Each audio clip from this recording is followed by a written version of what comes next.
শেখ আরেক ভাই প্রশ্ন করেছেন যে খ্রিস্টান ও ইহুদি মেয়েদেরকে মুসলিম ছেলেরা বিয়ে করতে পারবে কি?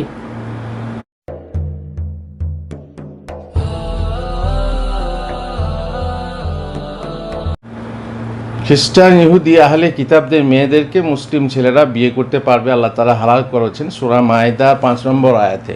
তবে সেখানে শর্ত দেওয়া হয়েছে।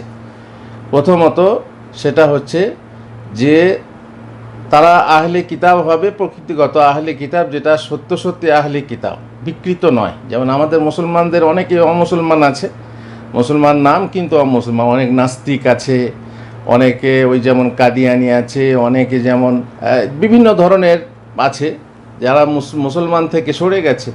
তো সেই রকম আহলে কিতাব যেন না হয়, যে নাস্তিক ফাস্তিক না হয়।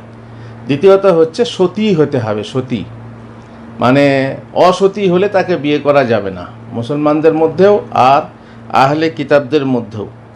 আর বিয়ে করতে পারবে, কিন্তু কোনো মুসলিম মেয়ে আহলে কিতাবের পুরুষদেরকে বিয়ে করতে পারবে না, বিবাহ করতে পারবে না। এটা কেন?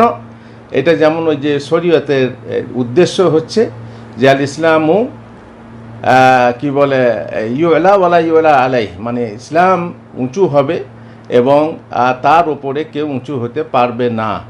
এটা হচ্ছে যে তাদের মেয়েরা আমাদের ধর্মে এসে থাকবে, হয়তোবা সে মুসলমান হয়ে যাবে, আর না হলেও সে মানে অন্য কিছু করতে পারবে না।